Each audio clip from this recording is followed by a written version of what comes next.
Help me reach 1,000 subscribes. Support the video with a like and leave your thoughts in the comments. I read every comments. Thanks. I never expected love to feel loud all the time. I didn't need constant excitement or dramatic gestures. I thought stability mattered more. Consistency. Choosing each other even on boring days. That's how I entered my relationship with Elizabeth. Calm expectations. No illusions. Just commitment. We've been together 4 years, living in a small apartment in Bristol, building routines that felt solid enough to last. I worked long hours managing logistics for a construction firm. She worked in event marketing, surrounded by people, noise, and late nights. We were different, but it worked. Or at least, I thought it did. At first, weekends were ours. Movies, takeaway, walks that went nowhere and everywhere at the same time. She used to say she liked how grounded I was, how I made life feel safe. Somewhere along the way, safe stopped sounding like a compliment. Her world got louder. Mine stayed the same. She started talking about parties the way people talk about opportunities. Like something important was happening without her if she stayed home. I didn't argue. I didn't guilt her. I believed adults could balance things. The first time she chose a party over me, it didn't feel like a warning, just a scheduling conflict. It's only one night, she said, already halfway through her makeup routine. I nodded, told her to have fun, and meant it. But one night became many. Birthdays I was invited to.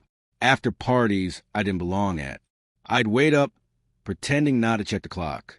When she came home smelling like perfume and alcohol, she'd kiss my cheek distractedly and say, "You should have come." Like it was my fault I didn't fit into that world.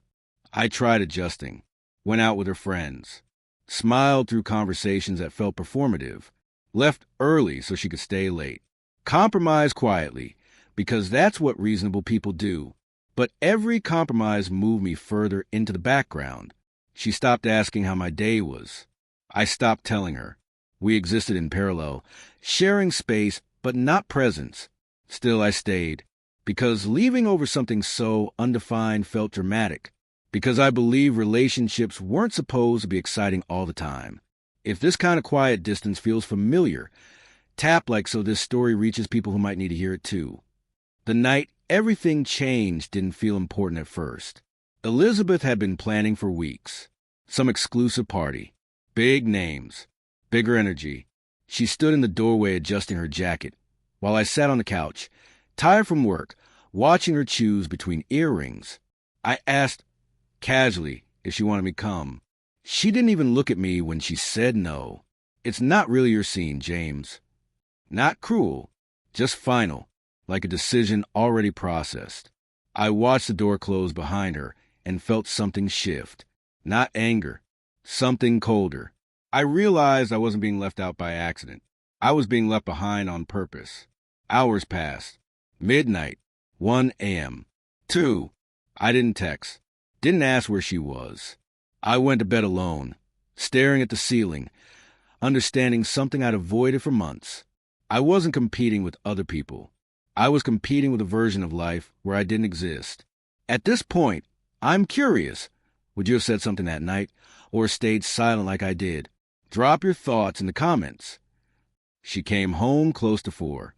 Loud, happy, alive in a way I hadn't seen in years. She didn't notice I was awake. Slipped into bed and fell asleep without a word. In the morning, she rushed out again, already late, already gone. No apology, no explanation. That was the moment I decided to stop explaining myself too. I went to work. I functioned. I planned. Not revenge. Preparation. Over the next few weeks, I withdrew quietly, not to punish her, but to observe, to see if my absence registered. It didn't. She was busy. Always busy. So I made a decision that didn't involve confrontation or ultimatums. I finished a project abroad that my company had been offering for years. 2-year placement. Higher pay, clean break. I packed essentials only. Left no note, no drama, just absence. If you think disappear without a fight is strength or cowardice, comment one word, strength or escape. The morning I left, she was already gone. I locked the door behind me and didn't look back. For the first time in a long while, the silence felt honest. If this story made you think of someone who's slowly drifting away, consider sharing it. Some messages land better when they aren't spoken directly. 2 years passed. Life moved forward. I changed, grew, learned who I was without waiting to be chosen. And just when I believed the past was settled, my phone buzzed with a name I hadn't seen in a long time. 2 years earlier, when I vanished, I told myself I didn't need closure. That was mostly true. But when Elizabeth's name appeared on my screen, it still landed like a weight. The message was short. James, I don't know if you'll read this. I just need to talk. Please. I stared at it longer than I expected, then set the phone down and finished my coffee. I wasn't angry. I wasn't eager. I was steady. That felt new. I had moved to Manchester, taken a promotion, built a life that didn't revolve around waiting. New apartment, new habits. I ran most mornings, read at night. I'd learned how silence could be nourishing when it wasn't forced on you. Elizabeth's message didn't disrupt that. It tested it. I replied hours later. You can talk. I'm listening. No meeting. No promises. Her messages came in pieces, like someone testing ice before stepping out. She told me about the parties first, how empty they eventually felt, how faces blurred together. Then about work, how the industry chewed people up. She said she kept expecting me to show up somewhere, arms crossed, unimpressed, grounding the room. She said leaving that night had felt empowering until it didn't. I read without interrupting, noticing how the story centered on her loneliness, not what she'd done. A week later, she asked to meet. I agreed, choosing a quiet cafe near my office. When she walked in, I recognized her instantly and not at all. The confidence was still there, but it was tempered. Less noise, more edges. She smiled like she was bracing for impact. We talked about neutral things first. Weather, cities, time. Eventually she stopped circling and said it. I made a mistake. She didn't dress it up. No excuses. Just that sentence. I nodded, letting it hang. I asked what she regretted. She hesitated, then said she'd mistaken attention for connection, that she'd traded someone who showed up for a room that never did, that when I disappeared, it felt like freedom until it felt like proof. Proof that I hadn't needed her the way she needed the noise. Her voice cracked, but I didn't rush to fill the space. I asked what she wanted now. She looked relieved by the question, like she'd rehearsed it. Another chance, she said, to do it right. I believed she meant it. I also believed something else had changed.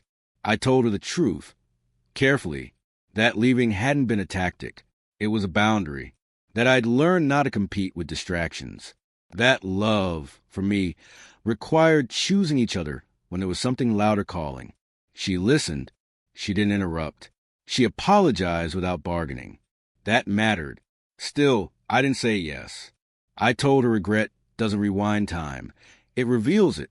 It shows you what you valued when it was quiet enough to notice. I said I wasn't closed, but I wasn't available to be convinced. Trust would need time, consistency, and humility, not promises. She nodded, tears held back by effort, not performance. We stood to leave. Outside, she asked if I'd ever loved her. I said I had, deeply, and that was why disappearing had been the kindest thing I could do for myself. She accepted that. Finally, we didn't hug. We didn't linger.